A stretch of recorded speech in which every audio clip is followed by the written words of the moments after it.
The following feature presentation is part of the Skywalking Network.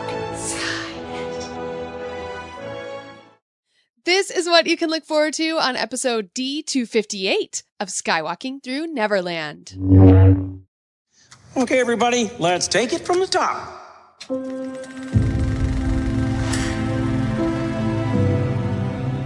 Something's happening. Something extraordinary. Something exciting. Everything changes now. And snap. What's next? The future. That's our specialty. Woohoo! May the Force be with us. You have magic.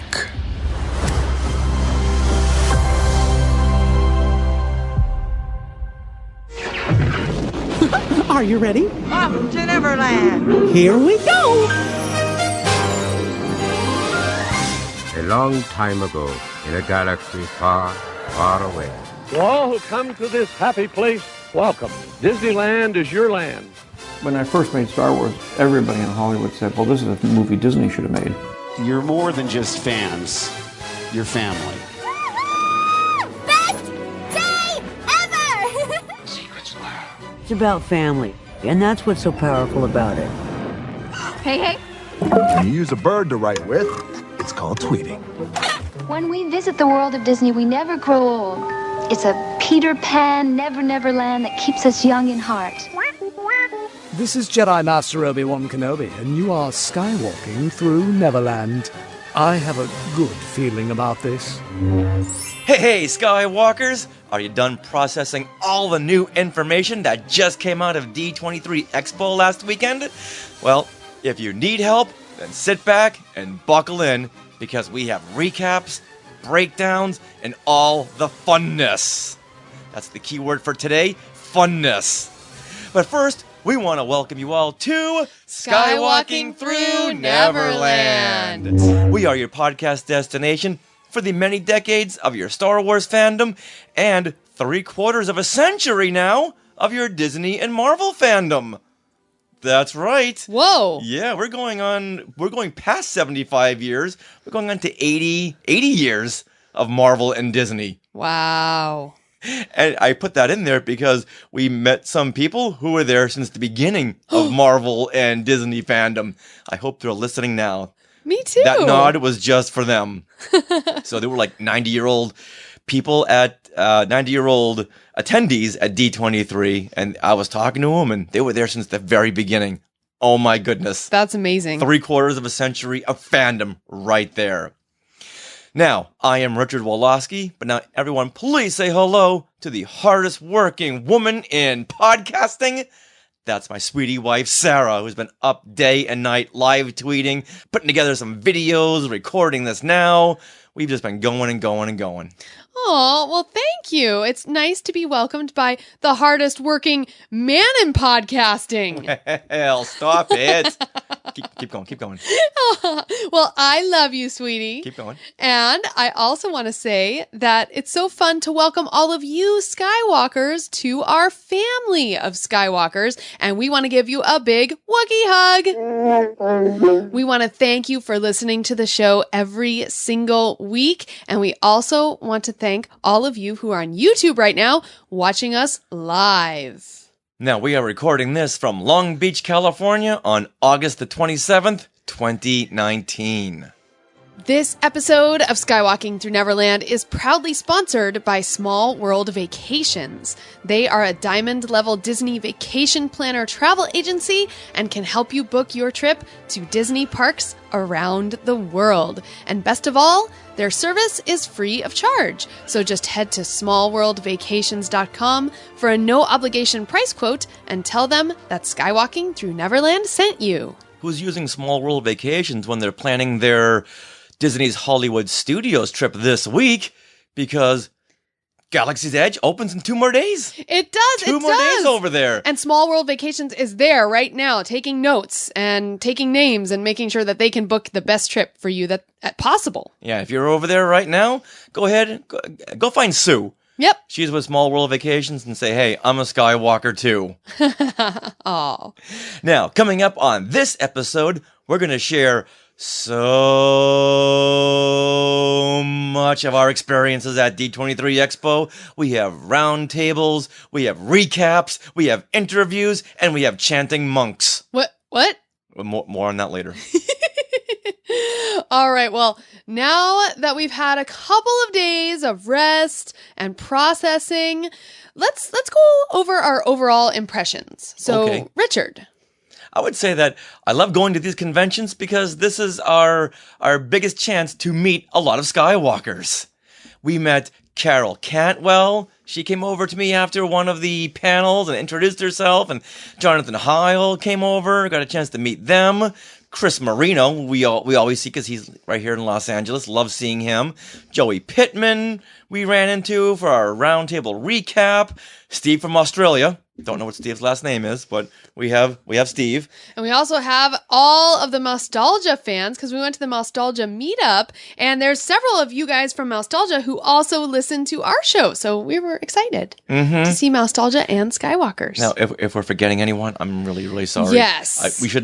This is the one thing we always forget to do is take notes of people that we see, all the Skywalkers that we meet there. So if we left you off our list, we're really, really, really, really, really, really sorry. But know that we're thinking of you and we know your faces. And their names. People would come on over and say hi, and not until they told me their names, like, oh, I know who you are. I know you by name. Yeah, exactly. Yeah, it's amazing. And one more thing I have to point out is that this convention was so well organized. Now, I know there was some drama here and there with line cutting and some line drama, but from what I can tell from our own experiences, the lines and the seating was so well managed, so well organized. They had security and cast members forming lines to panels from the lineup to the panel entrance, so no one could cut right in there. Right. And then once you're inside of the arena or hall, they would escort you to your seat. So there's no running and pushing and trying to clamor for this seat or that seat. It was just first come, first serve. And that's the seat you were going to get. Right. They'd usher you to a particular row and go all the way down the row. So fill in all available seats. And I just could not get over how well organized and how fast they could fill up some of these halls. Like we had 20 minutes to go for some of the large hall panels, and the room was only a quarter filled, and they still started on time. That's how well organized they were in getting everyone situated. In fact, when they were bringing you in, they would tell you to already take off your backpacks. Yes. That way, when you're in your row, you can already sit down without having to get to your seat and try to wiggle out of your backpack and try to put it down somewhere. Now, I'm not condoning backpacks at all, so you shouldn't even have a backpack on. But if you do, get out of that backpack so once you get to your seat, you can sit right down and that panel or showcase will start right on time. That was pretty cool. All right. Well, my overall impression, I would say, is this is a 3-day convention. And like Star Wars Celebration is 5 days.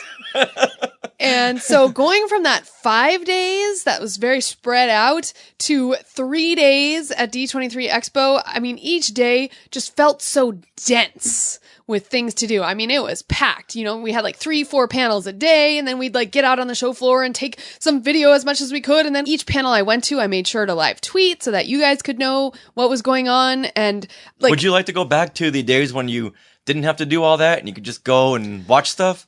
Because I couldn't anymore. I think so. Yeah, I love to share. About it. Yeah. And I'm not that great at live tweeting, so if you notice some of the panels that I had attended, there's like 3 to 4 live tweets. I'm not that fast. But okay. I had a lot of fun taking the pictures and live tweeting stuff and seeing people's reactions. Well, you took some great video, and thank you for doing that. Yeah, well, because you were live tweeting, I was taking the videos of the screens. Yeah. When they told us not to. Uh-oh. Yeah, but we wanted to share this stuff. Yeah. And I can't tell you how many comments we have gotten with Skywalker saying, thank you so much for taking this because I wasn't there. There's nowhere else to see this. And we want to see it. Yeah. So that's why. But yeah, to your question. No, I don't think I would want to go back to just going as a muggle. Right. If anything, live tweeting did improve my listening skills. What does that mean? Because as I'm trying to tweet something, you have to listen to what's going on so you don't miss the next big piece of information. Right. So you have to really be tuned into what they're saying, because if they would start a story and once you start your tweet and send it off, like, okay, I'm hearing the tail end of the story, but what are they talking about? What do they mean? Ewan McGregor's going to do what now? So it really helped finesse my listening skills to hanging on every word, because I've noticed that my attention span has gotten to about 6 to 8 seconds. And now through the tweeting, I can pay attention for about 20 to 35 seconds now. Wow. Yes. And if anything, my live tweets made great notes for when I had to recap later. So I knew exactly what Carrie Beck had said at a panel, for instance, because I had actually wrote out what she was saying as she was saying it. So as you're live tweeting, I'm making notes, not to put out on social media, but for later on for our roundtable recaps. Yeah. Because once you leave the hall or the expo center, your mind just goes at the beginning of some of these panels, like, oh, okay, I won't forget that. But an hour later, it's like, what were those first 50 things that I wanted to remember? I can't remember now. So I would just make notes and notes and notes. Yeah. And luckily we did, because we could refer to those during our recaps. Yeah, now I will have to say, sitting in the press section for these big panels was really interesting, because yes, there was a woman next to me taking notes furiously on her notepad. There was some people behind me who were typing on their laptops as the thing was going on. And as soon as the panel ended, they had a blog post already up. It was insane. And the woman next to me was also tweeting. So we were tweeting together, and then we'd be like, wait, what name was that? Oh, okay. And we'd share notes, and I would zoom over to IMDb on my phone and be like, okay, how do I spell that name? I was looking over the shoulder of someone at Celebration. This guy had 4 or 5 windows open. Yep. He was writing the blog and going back and forth from different things, from different websites and such. And as soon as the panel was over, he pressed publish. Wow. Done. I was so impressed with this person. So impressed with them. But overall, I wouldn't miss D23 Expo for the world. This is my, beyond Star Wars Celebration, this is my favorite convention. So Star Wars Celebration, D23 Expo is right tiny bit underneath that. And then all the rest is underneath that. But these are the best conventions ever. Yeah. Once again, you get a chance to meet all your friends from around the world at these places. And Martin Killer. Oh, yeah. Martin Killer and his daughter, Catherine. We had seen once again. From the UK. Yeah. And it was so great hanging out with him at Galaxy's Edge, and just hanging out with him here and there during some of the moments at D23. And Martin's like one of those big teddy bears. You just want to give him a big Wookiee hug whenever you see him and just never let go.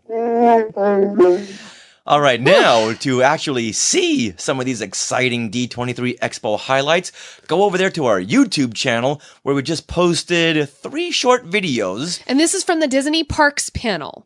So, yeah, specifically, one of them is new footage from Galaxy's Edge Rise of the Resistance. So that's on our YouTube channel. Another video is from the Disney Parks panel, and that goes over the entire Avengers campus that's coming to DCA. And I also intercut that video with the concept art from what they showed us at the panel. So you go from the panel footage to the concept art, and it's clear and crisp. And another video features the new Galactic Star Cruiser, aka the Star Wars Hotel.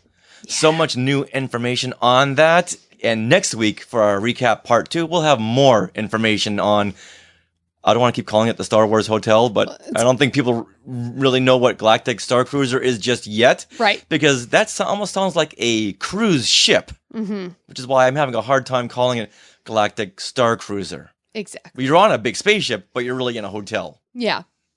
All right, and also, Richard, you took great video from the Disney Plus panel, the entire Lucasfilm portion. So you'll be able to see the Mandalorian announcement, the Ewan McGregor announcement, and the Cassian Andor series as well. Kathleen Kennedy was up there. She was hosting this bit, and she was talking about the Clone Wars.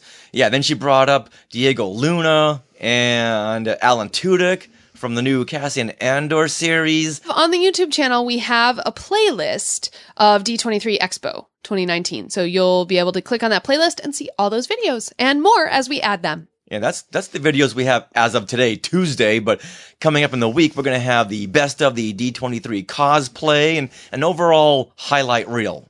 Yeah, and it goes into some of the panels we went to as well. All right, with that, let's now start breaking down panels and news. The big panel, of course, was the most exciting panel, and that was Disney Plus Showcase. Oh, thanks again to our good friend Brett Nachman of the Notably Disney podcast for helping me get into that one. Oh, thank you so much, Brett. Then after that panel, we were exploding with excitement and news and information we had to discuss. So we grabbed our microphones and recorder and broke down the highlights with Brett. Hi, I'm your host, Yvette Nicole Brown. Welcome to the D23 Expo and this very special preview of the highly anticipated streaming service, Disney Plus! All right, it's Friday of D23 Expo, and we just got out of the Disney Plus Showcase panel, where we got a lot of exciting news. And it was exhausting. It was exhausting. It was so much news, my mind was left on the showroom floor.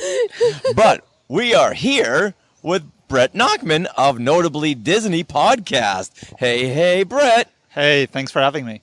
Well, we were sitting together, and we were taking notes, and at a certain time, we just couldn't take any notes anymore because the information was just coming so fast, so furious.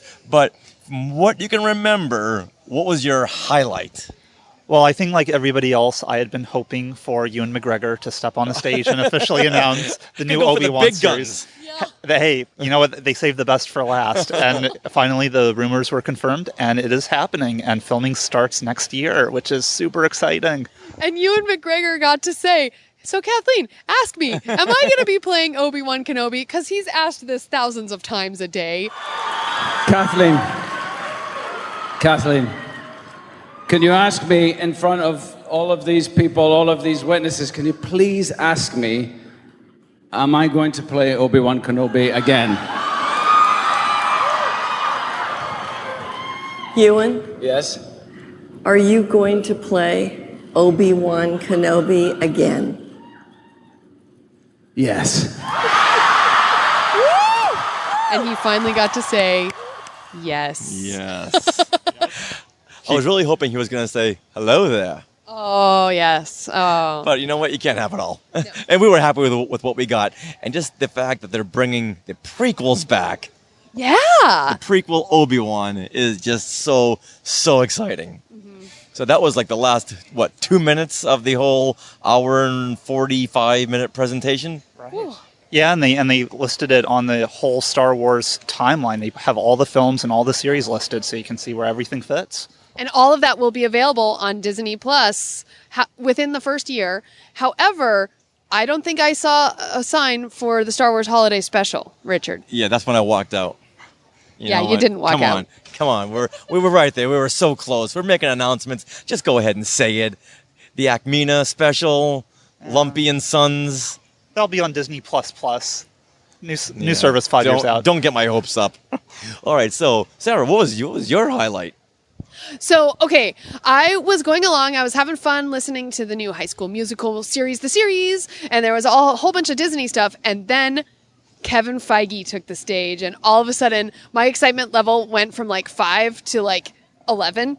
And I just realized how into Marvel I am right now. And we got new information on WandaVision, which sounds so crazy. Goodness. Yeah, that just when they played that trailer, which they won't release just yet. No, but the trailer basically intercut images of Wanda and Vision in their various films that we already know. With the style. With the Dick Van Dyke show. of the Dick Van Dyke old sitcom format. Right. Well, they intercut the footage, and then it was like go, and it would like go to the Dick Van Dyke Show, and then they'd intercut the Dick Van Dyke Show dialogue over Wanda and Vision. So the fact that they're going to do a combination of the old style sitcom with an action and adventure series excites me no end. How are you going to pull that off? Oh, you know what? Had Paul Bettany come on out and tripped over an ottoman, that would have sold it. You gotta do the Dick Van Dyke trip. It's like in the intro of the the Dick Van Dyke Show. Dick Van Dyke Show. That would have been just perfect. I love the description of this: half classic sitcom, half MCU spectacular. Right. So it's going to be kind of a blending of a few different genres. I wonder if it's going to be black and white. Well, what I found interesting about it is they are introducing or bringing back characters from different films of the MCU. So you have from Thor, you have the woman who was Natalie Portman's friend. Yeah. And then also from... Ant-Man and the Wasp. We have Randall Park, who was hilarious in that film. Yeah. And then this series is tying in with Doctor Strange and the Multiverse of Madness. So somehow there's going to be some crazy stuff. There was so much being released for Marvel on Disney Plus. And I have one more Marvel thing to bring up. Okay, go ahead. And that is Kevin Feige announced 3 new Marvel series coming to Phase 4. It's like, how much can we fit in Phase 4? I couldn't believe it. The one that I'm most interested in is Ms. Marvel. This being D23, it seemed like you might want some new information. And you might want to hear about 3 new shows we're doing for Disney Plus. So let's reveal the first one.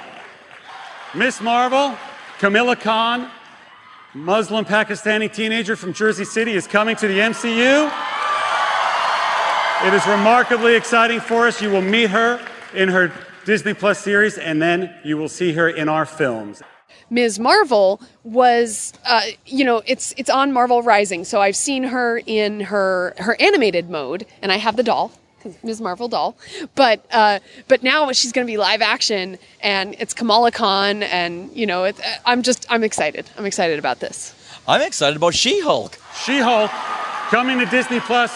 Bruce Banner is no longer the only Hulk in the MCU. Jennifer Walters is a Hulk. She's a lawyer. And she's going to star in a show unlike anything we've done before. I did not see that one coming. Now, that's going to be a lot of CGI work. Okay, do you know the story? Unless they go the Lou Ferrigno way, which they won't. Do you know the story of She-Hulk at all? Like, do you know, are you excited because you know the story? I'm excited because it's another Hulk. Okay. I love the Hulk, and I hate the fact that they can't do any more because of the whole Universal deal. Gotcha. But you know what? Let's go one further. She-Hulk. I think that's awesome. Yeah. And then there was another one. What was it called? Moonlighting? I didn't think that they would bring back an old Bruce Willis series into the Marvel Universe. It didn't make any sense whatsoever. Not quite, but am I getting that one wrong? Moon Knight. Moon Knight, that's what it was. Moon Knight, a new action-adventure series coming to Disney Plus, a very famous Marvel character for many years. Mark Spector, he was a mercenary. He was left for dead in the Egyptian desert, and he now may or may not be infused with powers from Khonshu, the moon god, or he might just be crazy. Between the 3 of us, who here had heard about Moon Knight before? I have not. Never. Nope. Never. Sorry. But the people in our section, they heard all about it. They lost their minds. Because they were losing their minds totally. Well, you know what's awesome about, Marvel has proven this track record is that they take something that's very obscure and will make it something that we all want and need and must have. They'll take a D property and make it an A+. Oh, okay. And there was I guess the Marvel part was really exciting for me because now I'm remembering the What If series. This is, again, something Disney Plus is allowing Marvel Studios to do for the first time, our first animated series called What If. Now, What If is based on a comic series that we've loved for years where they take a storyline and change one element and see how things could get different. So the 23 films of the MCU that we're going to showcase one little difference in each episode and see how things change. Yeah. And how they showed us a trailer of that. And one of the coolest things was Peggy Carter, seeing her as if she was the one in Captain America who stepped into the machine and got changed into the super soldier, only she becomes Captain Carter, but she doesn't have an America shield. She has, what is it? The British symbols. British flag. What is that called? It's called something. The British flag. Something. Yeah, it's the British flag. But yeah, I thought that was cool, and the screams in the audience attested that everyone else thought that was pretty cool too. So Brett, what else was a highlight in this panel? A lot of smaller things, a lot of things that they just showed snippets of. So, for instance, one of the unscripted series is Pixar in real life, where it seems like it's almost like a comedy sketch of sorts, where they're just going to have random people dressed up in different Pixar-based costumes. They had the CDA from Monsters, Inc., and Carl and Russell from Up just walking around a major city. I love candid camera shows. And aside from the Star Wars bit, which we'll get to in a couple seconds, that was my favorite. That was cool. So it's like mashing Pixar with candid camera. Exactly. Good description. So they had these Pixar characters walking around, like cosplaying. And being here at D23, it didn't really stick out because we see these characters all the time. Right.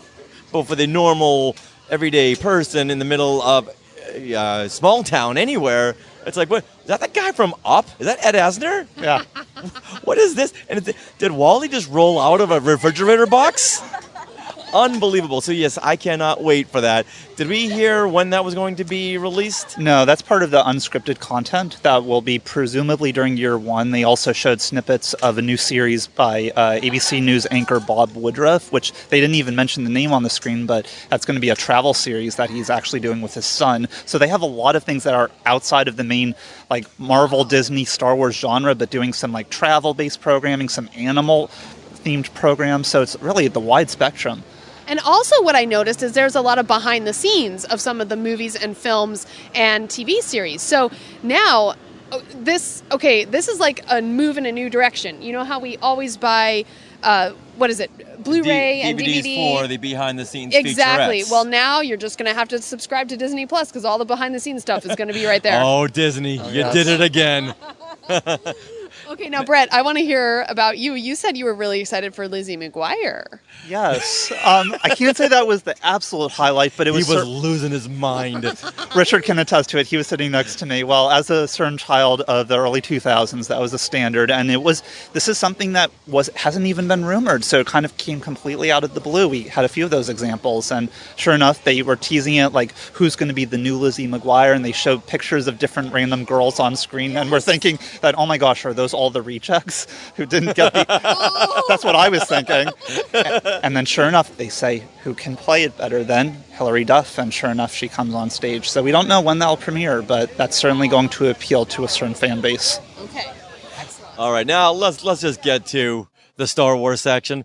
And now it is my great pleasure to introduce a woman who has ushered in a new era of Star Wars storytelling and introduced a new generation to the excitement and epic adventure of a galaxy far, far away. She's here to share some information about the stories that will continue to expand the Star Wars universe exclusively on Disney+. Ladies and gentlemen, Lucasfilm's president, Kathleen Kennedy. Hi, everybody. This is incredibly exciting to be here to talk about Disney+. This service will be the home to the entire Star Wars collection. But before delving into our live-action projects, I want to tell you a bit of news about the animated series Clone Wars. As you know, Dave Filoni began this over a decade ago. And we heard from you the plea to bring this series back. So I'm happy to say it will debut on Disney Plus in February 2020. Now, all these years later, we're going to get the Clone Wars saved February of 2020. We got a date, sort of. We got a timeline. A month and a year. Clone Thank Wars goodness. saved. So just when you're done consuming Mandalorian and you're like, okay, what's the next Star Wars thing? Yep. Well, there you go. So from the Clone Wars, they went to Cassian Andor. Yeah. I was not expecting this. And now I'd like to bring out two actors who will star in a new spy series inspired by Rogue One that's coming to Disney Plus and it's currently in pre-production. Reprising their roles from Rogue One, Diego Luna returns as the charismatic rebel leader Cassian Andor, and Alan Tudyk as the wisecracking, reprogrammed Imperial droid. Hello! So many people. Wow. Do we have a title? Can we say a title? Not quite yet. No? Okay, that's good, actually, because I have a suggestion for a title. Because right now it's being called... Yeah, it's Cassian Andor, the untitled story. Huh? Which is missing something. No, it's okay for like me. that. I'm thinking K2 Fast, K2 Furious. I don't know, Alan. A Cassian Andor story. We've got you and me in there. Diego Luna said, "Can we release the title?" And Kathleen Kennedy said, "No. Why? Why not? It's right there. Yeah. We're hanging on every word. Please just tell us. Even if you change it later on, that's okay. You can say right now it's a working title, and we'll be so happy." So, that's true. Why wouldn't they just do that? I don't know. But to see Diego Luna and Alan Tudyk up on stage together, riffing on each other, was hilarious. Cannot wait to see them together again. Yeah, and Alan Tudyk is such a cut-up. I love it. Yeah. And Diego was like, see what I have to work with? He never sticks to the script. Yeah, and Alan Tudyk asks them, "So, have you ever done television?" Knowing that Diego Luna has done so many telenovelas. Oh, yes. That's really funny. So, Diego could have turned around and said, "Hey, remember that failed DC show you just did last year? The Powerless?" Oh, that was so cute. It was very cute, but he could have used that against him. That's true. That's so true. I'm very excited that we got some information about the Cassian Andor show. Not a whole lot, but just to see them represented at the Disney Plus panel was very exciting. Then came The Mandalorian. And wow, my section right over here, our section, just lost their minds. And now I have the pleasure of talking about The Mandalorian. This is going to be our first series coming to Disney Plus on November 12th. And there is no one better to tell you about it than executive producer and writer and new Disney legend, Jon Favreau, and future legend, Dave Filoni. Would you like to meet our cast? Let's do it. Let's bring them out. Let's bring them out. Here they come. We got Pedro Pascal. There he is. Come on out. We got Gina Carano. Come on, Gina. We got Carl Weathers. And we got some. You want to finish it up? Got Giancarlo Esposito. And we've got Taika Waititi. Do these people not look like they belong in the Star Wars universe? We were going crazy. So since they're not going to release that trailer right now, probably, I don't know, maybe at the end of this conversation or end of the sentence, they'll release the trailer on YouTube. I don't know. So, Sarah, what was the one image of that trailer of The Mandalorian that stuck out to you? The thing that caught my eye was honestly the end where they revealed the logo of The Mandalorian, even though we already know the logo, but it was the cape revealing the logo at the end. Yeah. So other than that, I really couldn't take it in because they were just showing so much info. Okay. So Brett, how about you? I was just absorbing all of it, so I need to watch the trailer many more times to really deconstruct. For me, it was that first image of the Stormtrooper helmets in the sand. Ooh, yeah. And then on spikes. Oh, yeah. It was very reminiscent of the novel Death Trooper from years and years ago.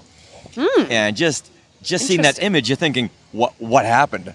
But yeah, it was very reminiscent of the Ewoks as well, banging on the helmets.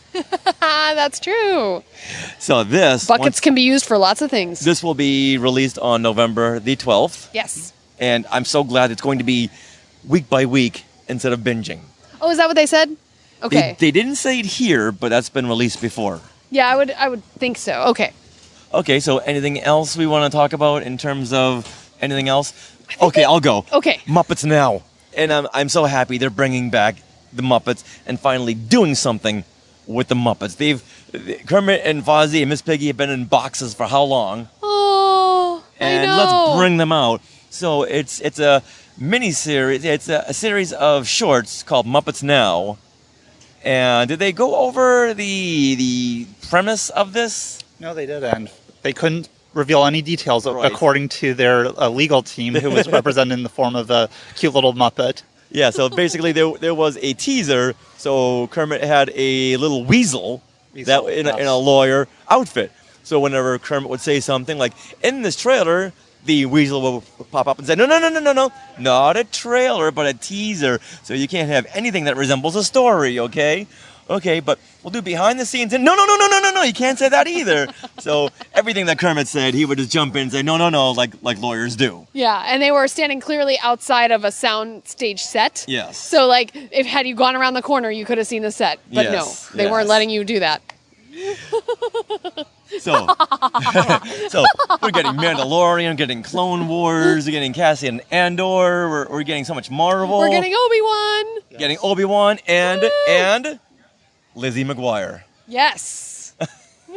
Who would have guessed? You know what? Honestly, there were a couple of other shows and movies that Can we do some honorable mentions? That I cannot wait for. So if anyone wants to get a hold of us on November 12th, don't bother because we won't be answering the phone. Mm-hmm. All right, what other notable mention do you want to mention? Yeah, I have an honorable mention, and that was Encore, Kristen Bell is doing a series called Encore where she takes former high school musical people, like, people who are in high school plays. High school plays, and she gets them back together to have an encore of their play. So, like, even she said even like baby boomers will come back, or millennial or any age. And like, I was watching the trailer for this and I was getting teary-eyed. I'm like, this is amazing. I can't wait for this series. So that was exciting, and I can't wait for that series. Okay. Brett? That sounds fantastic, too, yeah. And I think they were even going to do, like, a reenactment of Beauty and the Beast. I think I saw some people who were doing that, too. Yeah. I'm looking forward to Togo, which is the Willem Dafoe period piece about someone who races sled dogs, because it kind of feels like a throwback to some of the classic Disney films that are more driven by dramas and just really compelling true stories as opposed to all the spectacle. That's great, too, but it's nice to see these types of examples of programming. It reminded me of The Incredible Journey. Yes, yeah, Homeward Bound, or even Iron Will, if people remember that from the early 90s. Yeah, nice. Did you have any? Yes, I did. Noel. Me too! That was my next one. It's a Christmas movie that will be out the premiere date of Disney Plus, November the 12th. And it's a Disney movie starring Anna Kendrick, she was up on stage, and I think she is all of 3'11". Yeah, and like 90 pounds. Yes. The tiniest little thing. Well, she was about 102 pounds with that hairpiece she was wearing. Oh, okay. But this looks like a fun movie. Yeah, let's see. We have Bill Hader is in it. Billy Eichner. Billy Eichner from basically reprising his Timon. role as Timon. Right. Yes. And so Anna Kendrick plays Santa's daughter, Noelle. And she, of course, has to save the day along with Shirley MacLaine. Yeah. So Santa's son, played by Billy Eichner, he needs a vacation. So Anna Kendrick says, you know what, take a day or two off, and disappears. Bill Hader, actually. Billy Eichner's the cousin. Oh, right.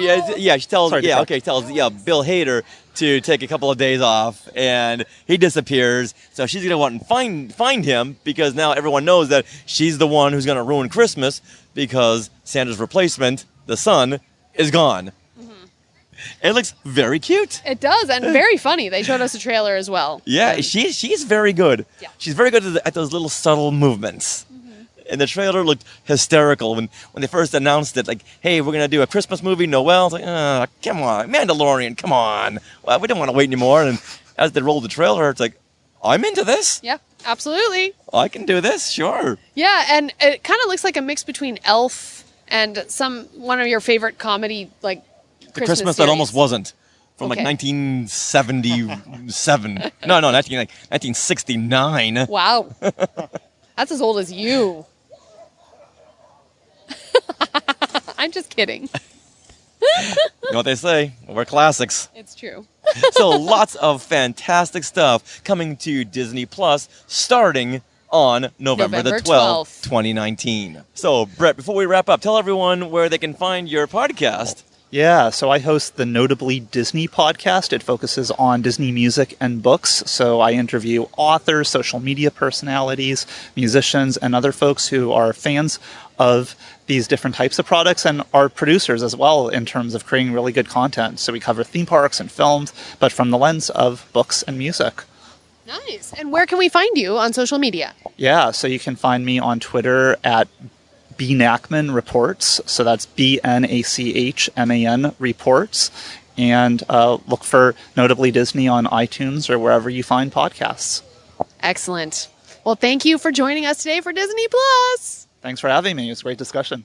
Thanks for having me. Glad to have you. We have all of this and much more to look forward to. I am telling you, November 12th can't come soon enough. And what did we do right after that panel? We signed up for Disney Plus. Yeah. That was a mad rush. Yeah, no kidding. Over to that booth because everyone was just so jazzed and pumped and excited to get this because there's... who at Disney sleeps? No. There's so much going on at Disney. There's so much going on at all aspects of Disney. I want to meet the person who's in charge of like everything. Right. Make sure everything's going on track because there's so much going on. But at Disney Plus, oh my goodness, all of the material we just went over is all coming out very quickly, and everyone was so excited. So we all just ran over to the Disney Plus booth and signed up $140 for 3 years. Yeah. What? It's so cool. I'm so glad we have Disney Plus, Richard. Thank you. Yes, we do. I just can't get over how little that price tag is. Yeah. If they had said like 300, it's like, all right, steep, but let's go ahead. I shouldn't really say this. No, Disney, $140, plenty. That works out. All right, with that, let's roll into our D23 recap roundtable with Joey Pittman of the Disney Universe podcast, Skywalker Christopher Marino, and Seen Unseen Disneyland author Russ Flores. And now we chose to record in the spot that we've done all of our recap roundtables for the past D23 expos and celebrations. Yeah, this is at the Anaheim Marriott Hotel. And this spot we normally choose, it's a very, very quiet spot. Not a lot of foot traffic. It's in a corner. No one knows we're there. However, this time, there was a monk convention. You heard me, a monk convention. And a banquet room. What was that?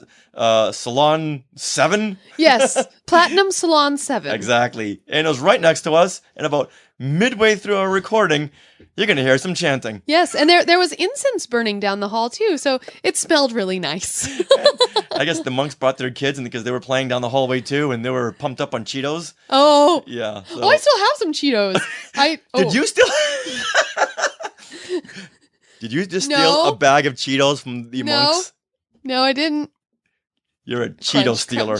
You're a Cheeto monk stealer.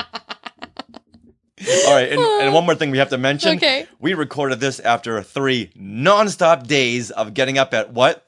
6 a.m., 5:30 a.m. And running to panels and live tweeting panels, recording audio and video, eating trail mix, going to meetups, and having fun with our new friend Jacob over at IHOP on Harbor Boulevard. Oh, you mean our server? Yeah. So if you're going to go to the IHOP on Harbor Boulevard in Anaheim and you run into Jacob, tell him we said hi from Skywalking Through Neverland. He'll know exactly what you mean. So anyway, the point is, sorry if we sound a little tired on this recording, but now you know. You know what? You sound great. I just sound really tired. Skywalking Through Neverland.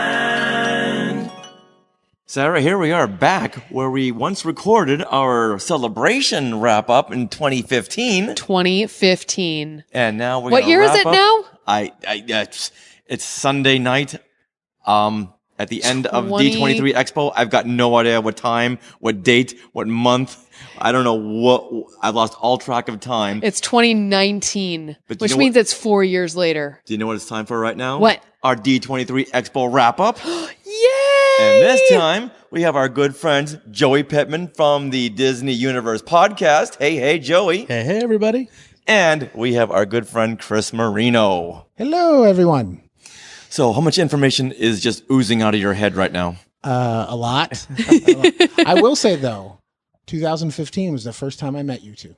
Oh. Was it right here at this spot? No, inside the celebration. Okay. Inside D23. So before this spot. Yes, before this spot. So we got to make it a thing that whenever we do our roundtable recap, got to go right here at the Marriott Hotel in Anaheim. It's a good spot. It's right outside right? Salon 7. Yeah, so if you're looking for us, we are right outside of Platinum Salon number 7. Yeah. If you listen really closely, you'll hear some chanting. We don't know what's going on inside of there, but it sounds really fun. There's some chanting. All right. Now, speaking of fun, let's break down D23 Expo. It just wrapped up after 3 long days and 3 long nights. Woo, they were very packed, really fun long days and long nights. But now you two were able to go to Sunday, correct? Yes, I was here just today.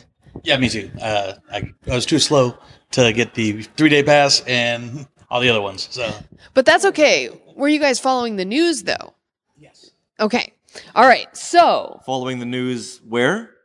Twitter. Which Twitter account? Skywalking Through Neverland. Oh, okay, there you go. That's what I wanted. Sarah's Twitter account. That's what I wanted to hear. All 3 of them. And Facebook. Same accounts. Same here and while I was at Disneyland. So Perfect. Nice. Perfect. All right, Sarah, let's start with you. Okay. Since we've been here all 3 days. Give me your highlight. Yes. Okay, so I'll skip over some Disney Plus highlights. Yes, our good friend Brett got me into that panel, which I couldn't thank him highly enough. And we did a roundtable right after that. So let's go through everything else but that. Okay, that sounds good. So a highlight for me over all 3 days, I would have to say, okay, so we were in the Disney Parks panel this morning. And, it's interesting experience doing it as press because you live tweet, you want to make sure that everyone gets the information. So half of you is listening to the panel as involved, but the other half is literally staring at your screen, typing as fast as you can with your fingers. So I was doing that, but there was one moment where I had to stop everything. Oh. Because Dick Van Dyke came on stage and I leaped to my feet in the press section, no less, which is press don't really leap to their feet. So that was very exciting for me. And I leaped to my feet and I was like, oh, it's Dick Van Dyke. I'm in the same room as Dick Van Dyke. And it was. Did he walk on stage or dance on stage? I couldn't tell. Well, he did both. He did both. He came on stage with all of the, The chimney sweeps. The chimney sweeps. Yeah, because they came out as a number. Yes, and then he came on after the chimney sweeps, and that was super exciting for me. I've seen him before in concert, but to see him as a surprise, that was amazing.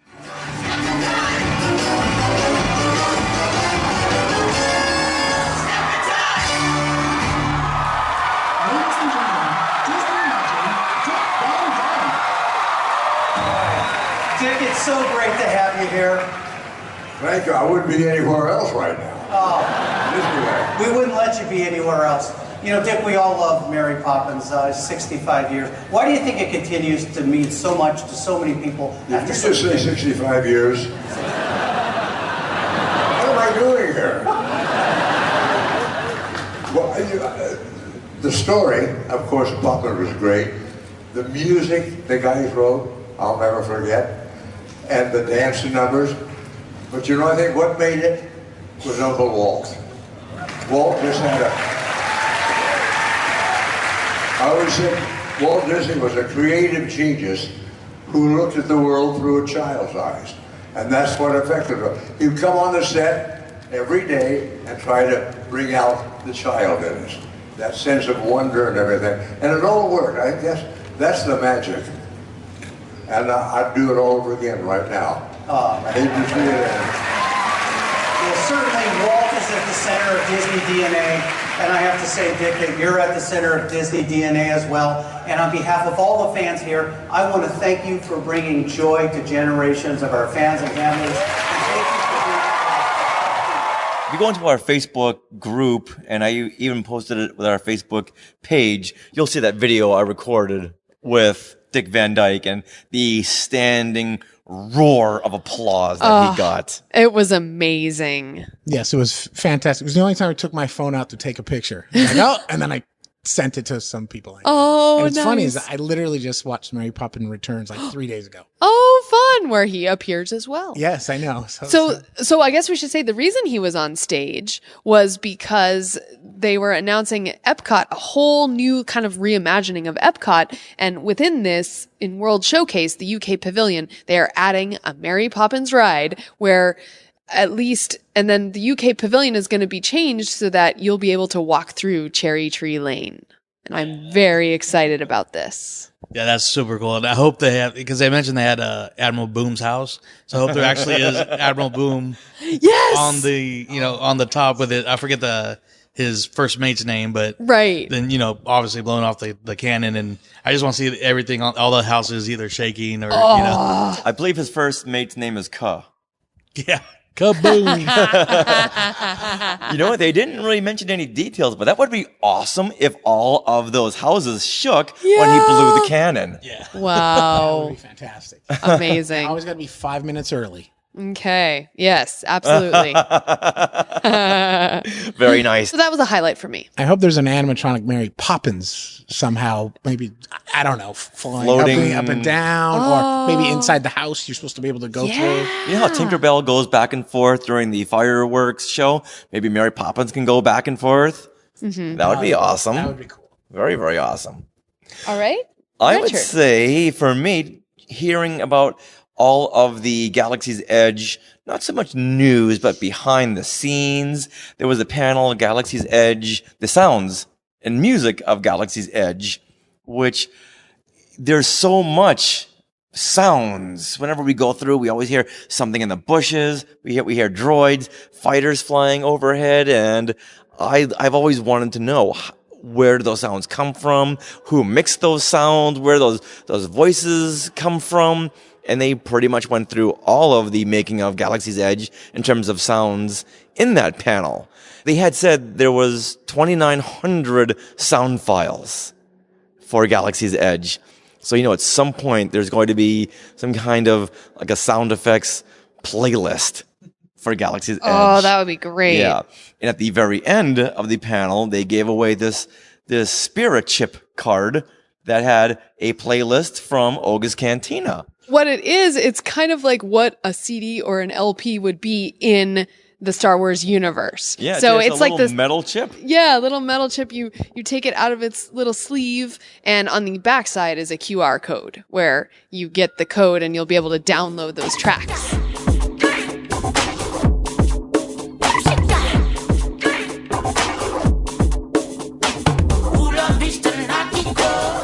And before they went into the sound effects, they went into the music. And for 30 minutes, it was just a big John Williams love fest. Yes. That's not bad at all. No. Never. Yeah, these composers who put together the soundtracks for Galaxy's Edge just couldn't say enough heartwarming sentiments for John Williams. Mm-hmm. And John Williams right now he's in Tanglewood, Massachusetts, right where I used to live, and he's working on episode 9 while he's there, and he's giving some of his input for Galaxy's Edge, and they'll have played a couple of tracks for him, and he'll say, but measure 86, there was something that could have been raised a little bit higher. Yeah, let's have the violas come in with a little more feeling. Yeah. a little bit more oomph. So apparently maybe they're working on some more Galaxy's Edge music. Well, no, episode 9 music. Episode 9, Yeah. But they were also saying that he was working. They may have been speaking in past tense, but Yes. it almost sounded like this was like last night. Okay, But yeah. I think it was just one of those things where he was working on episode 9 at Tanglewood and Galaxy's Edge at the same time. The man's like 86, and he's working on 3 projects at once. And he'll be here next weekend. Yeah, that's right. That's right. At the Hollywood Bowl. Yeah, absolutely. Yeah. Right around the corner. And he's going to play selections from Galaxy's Edge. He's going to play the suite to Galaxy's Edge. Sweet. Oh, that's going to be so awesome. Yes. All right. So, any highlights for you two? Even show floor or panels, whatever. Being that I was only there today, I did half my normal my normal job, or not job, but I'm tired. Long weekend too. No worries. But tradition, that's what I'm looking for. And camp out a little bit. Got here about 4 a.m. for the parks panel. So I'd say the highlight for that was I'd say everything they announced from Epcot. Okay. Because just a little backstory. With the first time I went to Disney World, that was the least. I don't want to go to I was like, as a kid, you didn't want to go to Epcot. No, I went in as an adult. Oh, okay. but I knew it was like a rundown Tomorrowland and a bunch of countries that, I don't need that. Like, whatever. Yeah. You hadn't discovered the drinking yet. Well, yeah. Then I get there. I'm at Disney right now. I don't want to do any learning. Yeah. Exactly. I want to be entertained. Yeah, that's how I Then felt I as a get kid. there and I just, that wound up being my favorite park in Florida. Okay. So now fast forward now and, they're going to add Guardians, they're separating the future world to 3 lands now, I guess, is what they said. Yes. World. We'd have to say World Celebration, World Nature, and World something else. Discovery. That's it. And just the Starship Earth, they're keeping, or Spaceship Earth, they're keeping it the same, but they're obviously enhancing it, and it looked like one of the scenes was a Moana scene where the grandma was flying over. Yes, as a stingray. As the stingray. And yes. So that was really cool, and so just excited for. Everything coming to Epcot. Like Chris was saying earlier, I was surprised they didn't mention the Brazil Pavilion. Oh, what's happening there? They're supposed to make a Brazil Pavilion. So, but the England Pavilion, that news on that was super cool because I'm obviously a big Mary Poppins fan too. So that's going to be just walking through. The way we walk through Cars Land and Galaxy's Edge. It's going to be the same thing walking through Cherry Tree Lane. You grow up seeing that street. Yeah. So, and even the preview for the new preview for Rise of the Skywalker, Rise of the Resistance. That's right. You see the lightsaber coming in on the shuttle, and I was just like, that's right. Yeah, Kylo's lightsaber comes from the ceiling. Yes. So it's almost hitting the passengers down below. Yeah, look, and sparks flying everywhere. That new footage, which by the way can be seen on the Skywalking Through Neverland Facebook page and group. And soon the YouTube channel. Yes, exactly. Cool. But if you want to see it right now, we can go over there and check it out. Yes. And it's just phenomenal. Everyone in the whole place just went, is a huge audible gasp. Because this new attraction just looks, every time they show us new footage, it just looks that much more amazing. It does. I had like 2 things. One was one day I wasn't here, and that would have been, hello there. Kenobi announcement. I freaked out at work. What did you do? There was lots of videos people posted of it, and I watched all of them. Which one? The Skywalking Through Neverland. Okay. Posted the best one. Okay. The best one for sure. Oh, stop Nice. it. But there were other ones. I had to watch them all, and it was exciting. The one thing obviously I liked all the stuff about Epcot as well, but the one surprise I thought we got was the Phase 2 of Marvel Land.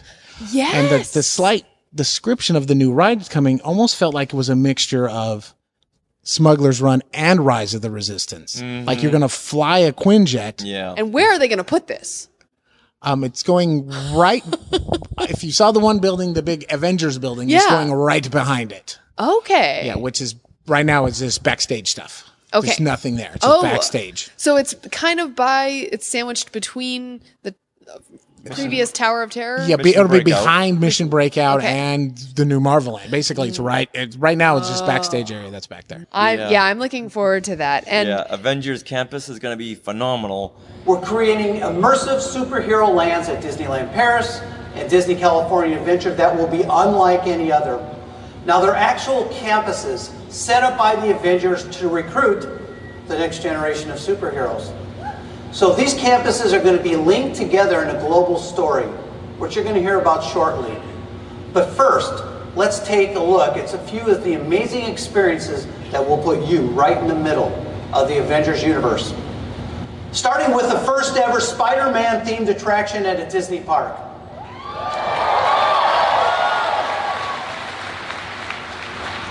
Through a combination of classic effects and innovative technologies, guests will be able to sling webs, just like Spider-Man, in an interactive, totally cool but family-friendly adventure. But once you've worked up the appetite from all that web slinging, you can head over to the Pim Test Kitchen. Because we've seen how Ant-Man and the Wasp use Pim particles, right, to either grow or shrink just about anything. Well, guess what? In this kitchen, Pim Technologies is using them to grow and shrink food. It's going to be a lot of fun. And for the first time ever, these campuses will give you a chance to meet Ant-Man and the Wasp, along with many of your favorite superheroes. And to tell you more about these experiences and that story that connects these Avenger campuses around the world, please welcome creative executive Scott Drake.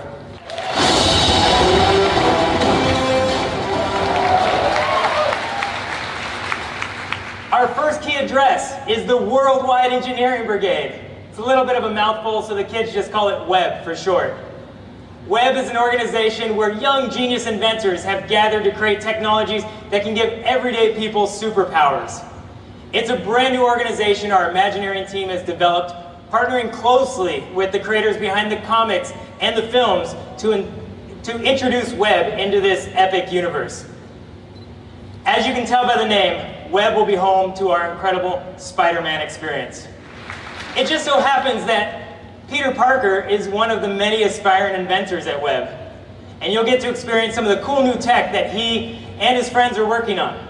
We will be welcomed to an open house where the kids are excited to invite us for a test drive of their latest invention, the Webslinger Vehicle, which allows anyone to sling webs, just like Peter's buddy, Spider-Man. And of course, Spider-Man will be there himself to show us how it's done. Peter has also been working on these adorable little spider bots. Unfortunately, they are not ready for prime time at all. Smack in the middle of the open house excitement, the spider bots start glitching, replicating themselves over and over again, and escape out into the campus. Now Peter needs our help.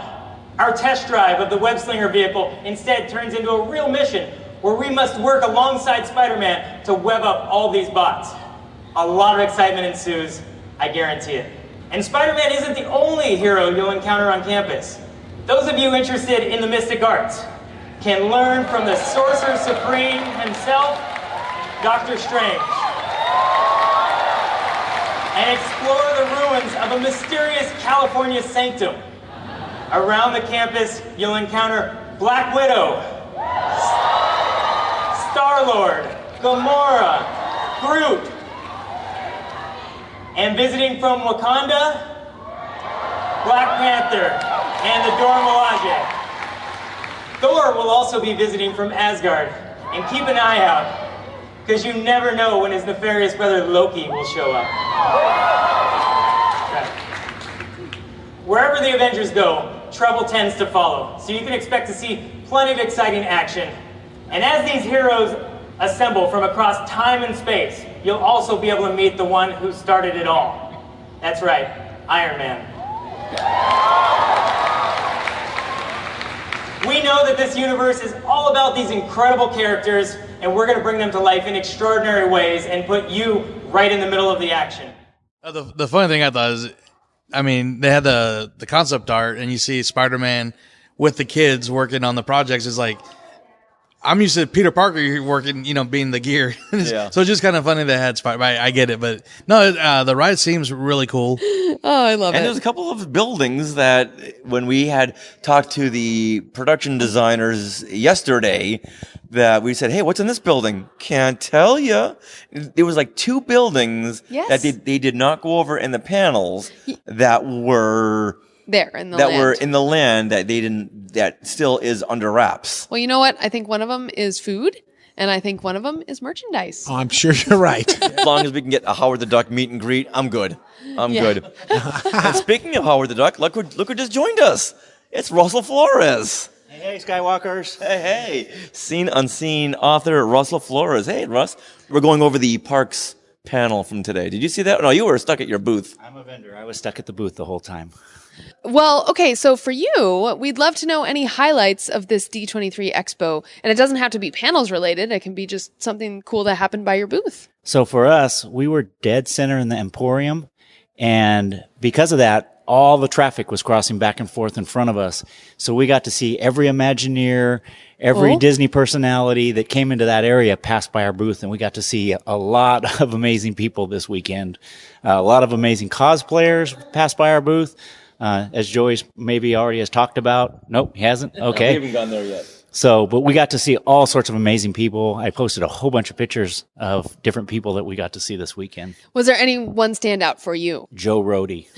Ooh, exciting. Yeah, he came walking by our booth and he stopped to look at our books, and we started talking to him, and he actually sat there and talked to us probably for a good 10 to 15 minutes. Wow. For any Skywalkers who doesn't know who that is, tell us. So Joe Rody is one of the major Imagineers who works at Disney Imagineering. He was in charge of Animal Kingdom and Alani are the two big projects. Like Pandora, right? Pandora, all of those big projects, those were all his. And I have an interesting story about Joe Rody. When they had the Pandora booth, 2 D23 Expos ago? Yeah, so it was 4 years ago. Yeah. We went to the booth, and what they had was like you waited in line and then you went into the experience, and there was like Imagineers there telling you, like, they were dressed in like the RDA outfits. The RDA outfits, thank you. And they were dressed like that, and they were explaining to you about this. And this guy took us around, and he had this weird earring in his ear. So I had no idea what he was saying because I was so distracted by the earring. And later come to find out that was Joe Rody, who took us around and told us about Pandora before it opened. Yeah, I was just about to say, if you don't know who he's the guy with the earrings. Yes. Super cool. He was at Pacific Northwest Mouse Meet a month ago. Nice. And gave 2 presentations, and he actually talked about his earring and the significance of there's actually multiple earrings in there and how they have significant meaning to him. He didn't go over the specifics, but each one has a specific meaning to his heart and his history. That's amazing. Wow. Yeah. There were some other people that you had mentioned came by and you started a conversation with. You named like 15 of them. Give us 14. 14 of them. So starting with Richard Woloski and Sarah Woloski.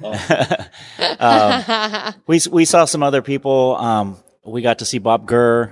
We got to see Topher Adam, who's a private artist who does a lot of Haunted Mansion artwork. We got to see David Koenig. We got to see Rick Law, and Daniel Ross, who does the voice for Donald Duck in the Disney Junior series. He doesn't do it for the rest of the presentations. We got to see authors like Todd James Pierce from the Disney History Institute, J.B. Kaufman, David Bossert. I mean, just a whole host. Mindy Johnson. There was just all sorts of people who we got to see either in nearby booths or actually passed by our booth and stopped to talk to us. How many of those people bought your book? Actually, 2 of them did. Oh, nice. Awesome. All right. I don't have permission to say their names, so I'm not going to, but. Okay. Does it rhyme with Bob Gurr? Bob Gurr got a free copy because he wrote the foreword to my book. Oh. Nice. So you didn't get a chance to see any of the panels? No. Or anything? Well, we got to see the floor. Before the show opens, we got to wander around a little bit. We were a little bit more limited this year. Obviously, there was increased security this year. And we got to go into the Parks Pavilion, I believe it was called. Nice. And see the stuff like the new Avengers Campus. Well, that's good. And speaking of going back to Avengers Campus, they're building one here in Disney's California Adventure and one in Paris. And Disneyland Paris, yes. And then Hong Kong Disneyland also has already an Iron Man experience and another ride over there. And what's cool about it is that they are all kind of integrated with one big story. All right, I'm gonna walk out right now because this is. No. Just enjoy. Marvel is cool. It is cool, but are you jealous? I'm very jealous because in a couple of days, Galaxy's Edge will open up in Orlando at Disney's Hollywood Studios. Yes. why isn't that another outpost so we can have connecting outposts? Exactly. And they did the same thing once before where they had Toontown in both sides, and they realized that was kind of a mistake because it took people out of it. So then they changed that one to Disney or Mickey's Vacation, and this was Toontown over here. Oh, interesting. Because they used to be both Toontown. So they've already done that once before. You'd think, okay, we don't want to do that. We want to make them, one's, Black Spire and one's Purple Spire or whatever, both on Batuu, or whatever. I'm just making up silly stuff right now. The White Spire. They're so worried about you coming out of experience, but yet both are the exact same town. So it just doesn't seem to fit with that. Interesting. It just confused me is all I'm saying. Well, let's go back to D23 Expo and Stay on target. Yes. What I want to do is, because all of us has seen some pretty cool cosplay, so let's bring up our favorite cosplay that we've seen. Favorite one I saw, I didn't see in person. Someone posted, it might have been Sarah or maybe someone else, but it was the Haunted Mansion. There was a lot of Haunted Mansion Someone costumes. cosplayed completely as the Haunted Mansion with the actual the ride vehicles were moving. Oh, yeah. I got a shot of that yesterday, and they had won like a big major award. Yeah, they won the costume contest that was Friday. Because it was every level of the Haunted Mansion. Every level. And this cart would go around this woman's body. Yes. And wow. I was so hoping to see her today because I remember 4 years ago, I don't know if it was the same person, but it made me think that did Big Thunder Mountain. Yeah. And it was a train going around. That was her. She's local to Northern California.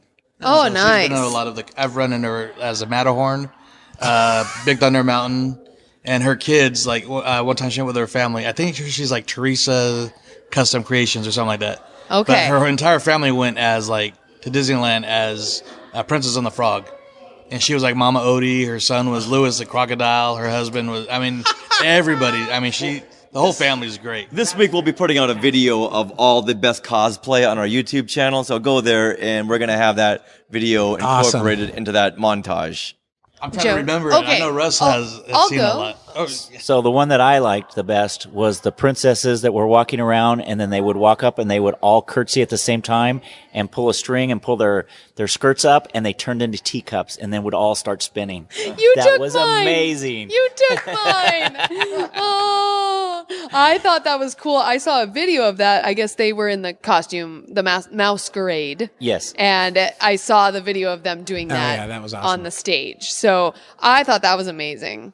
All right, so now I have to pick a different one. You want to look at my list of pictures? I'm going to go with the ones I just saw like 20 minutes ago, Okay. and they were the Hitchhiking Ghosts. Big foam mascoted costumes, and they looked great. They looked fantastic. And that was like one of maybe 7 sets of Hitchhiking Ghosts I saw this weekend. Wow. Did you see the Jedi Hitchhiking Ghost, the Force Ghost? No. Hitchhiking Force Ghost. Look on my feed. I have it on there. How did I miss that? Where can we find your feed? So you can find my feed at Seen Unseen Disneyland on Instagram and Facebook.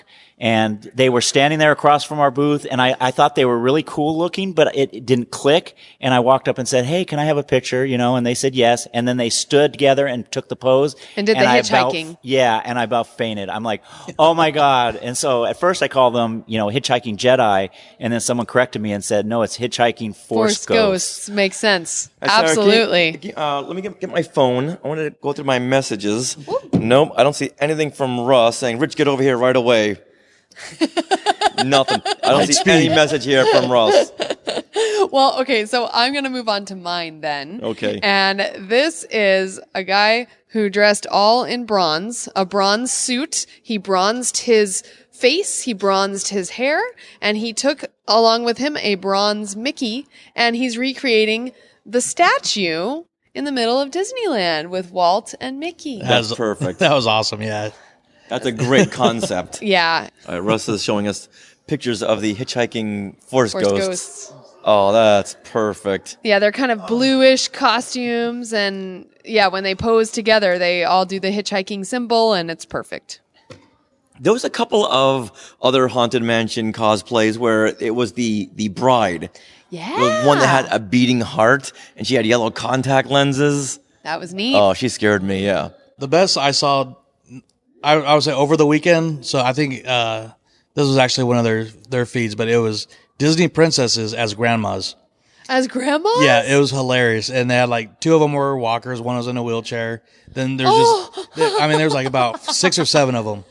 I'll pull it up, but the one I saw today was the 3 guys from Mulan, and they're the concubines. Oh. So I just saw that outside the hotel. Yeah, and they had like full prosthetic, faces and everything, so they look exactly like they did in the animated show. Yeah, speaking of that, we just saw a Nebula, a woman dressed as Nebula from Guardians of the Galaxy at the Marvel trivia thing, and she got to go up there and win the trivia. Mm-hmm. But yeah, she was amazing. She had like a bald cap, and she had painted that in her face, and she had the extra eyepiece and things. Like she looked amazing. She in character like an in-game. Yes, she was. I like this game. Yeah. That's where she kind of broke character because she was so Oh. nice. Oh. We were talking to her. She was so nice and pleasant. It's like, no, you should be yelling at us and threatening to kill us. Well, when she got up to trivia, she was good. Okay. Well, it's funny because you mentioned that. So did you see Thor? Thor Lebowski? In-game Thor. Okay. So there were several of them there, probably at least 3, if not 4 or 5 of them. And the first one I saw, he comes up and I take a picture of him. And I said, thank you. And he said, no problem. And I'm like, so he had a high Mickey Mouse voice. Yeah, it was hilarious. And I don't know if he was doing it on purpose or what, but I obviously I think he was, but it was really funny. All right, you know what? Let's talk about the Walt Disney Studios panel. Okay. Let's get this out of the way because unfortunately I was not able to make it into this panel. So let's go over that. And you said it started with The Rise of Skywalker, whereas Disney Plus ended with Star Wars. The Disney Studios started with Star Wars. Mm-hmm. It's connected. Oh, there you go. See? There you have it. It's a continuation. Oh, I love that. Synergy. And I was watching my Twitter feed because I was at the Simpsons panel, which I'll go over in a couple of seconds. And I kept watching the Twitter feed to see when it was going to happen and what was going to go on. And so I had one eye on the Simpsons and one eye on the Twitter feed. What Twitter feed was that again? That would be at Sky. Russell at Skywalking Pod. So I know Sarah was over there. She was live tweeting, and so I had one eye on that. I know I'm buying time while you look for something. All right. So did you guys? Well, she's looking for this. Did you guys see or hear anything about this panel? I heard. I met up with Brian Sims yesterday, and so we're hanging out, and he was telling me a little bit about what happened, and he's like, "Do you want to know?" I'm like, "I don't know." Okay, yeah, what happened? And then basically he grabbed a certain lightsaber that was in the Star Trader. Like, sales on these might be taking a jump real soon. Okay, but he didn't tell you anything else about it? Well, and a certain young lady that was wielding that lightsaber. Yeah. All right, so during this panel, keep in mind, I'm tweeting as fast as I possibly can. So this is what I got to take in with the footage. And what I wrote was, just saw footage. The Yoda theme begins the whole section. It was the Yoda theme. And the final shot of all the footage, because they were Fast and Furious, is you see a close-up of Rey, or medium shot of Rey, and you see 2 red lightsabers, that she's holding right next to her face, and they're parallel to each other. And she's wearing a black hood, so she's in black, and then the shot zooms out a little bit, and the lightsabers are hinged at the bottom, and she goes like this, with her arm. She flips her arm like nunchucks, and the lightsabers flip down, and all of a sudden you have a Darth Maul looking double-bladed Kylo lightsaber. And it was super cool. And I'm sure it's a tease, because I don't know if we're going to get Darkseid Rey, but of course it's real. JJ wouldn't lie in his trailers.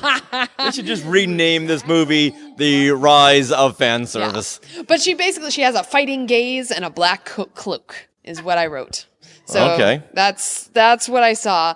And also in the footage, there's a moment where you see all of our heroes from the back on a cliff, and this time it's not overlooking water, but it's overlooking like this kind of village with flags. I couldn't make out quite what it was, and we only got to see it once. Were there any little furry people? No, we couldn't see any people in it, but it just looked like a village of some sort. And I was talking to Dominic Jones of Star Wars Underworld, and he said he was at the Legends panel, the ceremony, and they played a little bit of Rise of Skywalker, some of the clips, and he said that there was a clip of Kylo opening a drawer, and there's Darth Vader's helmet. Oh, yeah, I heard about that, too, yeah, from the Legends panel. Yeah. There's also the possibility that they've been making a trailer, and they've taken bits of the trailer for each little thing they showed this weekend. You know, like, we'll take these shots, put them in this for the Legends one, take these shots, throw them in this one for this one. Well, that's the best part about these trailers, that you have to watch them 8 or 9 times to really comprehend the whole thing. Yeah. And that's what makes it so exciting. Like watching the Star Wars films, you got to see it 10 or 11 times to see it for the first time, because there's so many little nuances in there. All right, so any more to add for the Star Wars portion of the Walt Disney Studios? The poster. Oh, the poster. That came out was... Okay, so... My buddy sent it to me because I was, at Disneyland, and he's like, "Oh my God." And I was like, "What?" And he sends me the poster, and I dropped my phone. I was like, "Oh." Yeah. I mean, you've seen... Hopefully it wasn't in the toilet. Yeah, it wasn't. I won't say where it is, because that's where the conversation kind of goes out. But family friendly. But seeing... obviously Rey and Kylo, the fight is probably the ending fight, and he had his helmet on, which was kind of weird. Well, it's JJ. Oh, true. But looming in the background, Sidious. Palpatine. Well, what's funny about that is how they revealed it at the panel itself, because they said, and here's a poster, and you see a zoomed in Rey and Kylo fighting on whatever that thing is. They're like on some... Probably like part ship. of the Death Star. That's my guess. Oh, yeah, maybe. It's a metallic structure. Yeah, metallic structure. So they show that, and then they zoom out, and then it takes a second, and then the whole audience goes, ooh, because everyone realized that it was Palpatine's eyes looking at you. And then someone said, oh, that looks like Mufasa, and now all I can see is Mufasa. Now, all I can see is the animated Emperor from Rebels. That's right. That's all I can see there. So when I first saw it, I thought this can't be completed just yet. Well, at first I thought it was Luke. And then I noticed the yellow eyes, that's not Luke.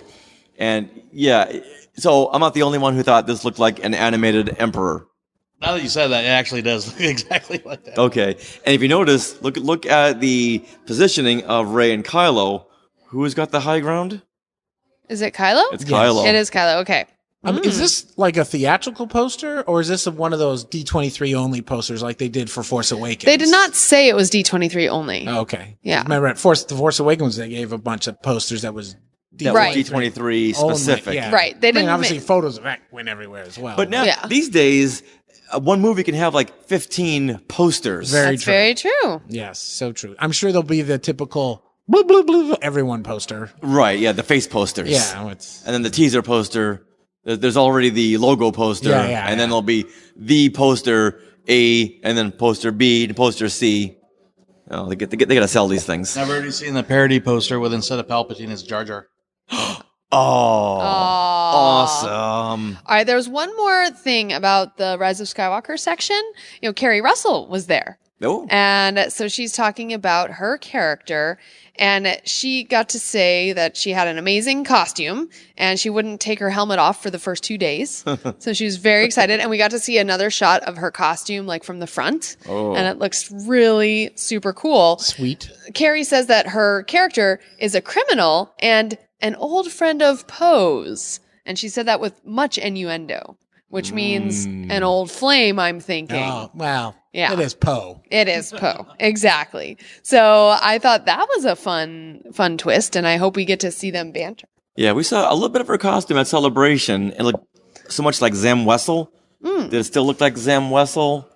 I didn't get that vibe. Did you see any different angles? I see kind of rose gold and purple and stuff, so no, I don't really see if it's Zam. Okay. I still see the futuristic Rocketeer. It's like the Zam Wessel with the Rocketeer's helmet. Okay, so Keri Russell was there. Who else made an appearance? One of the great experiences that we had on this movie was, of course, working with our incredible cast. Let's meet them now.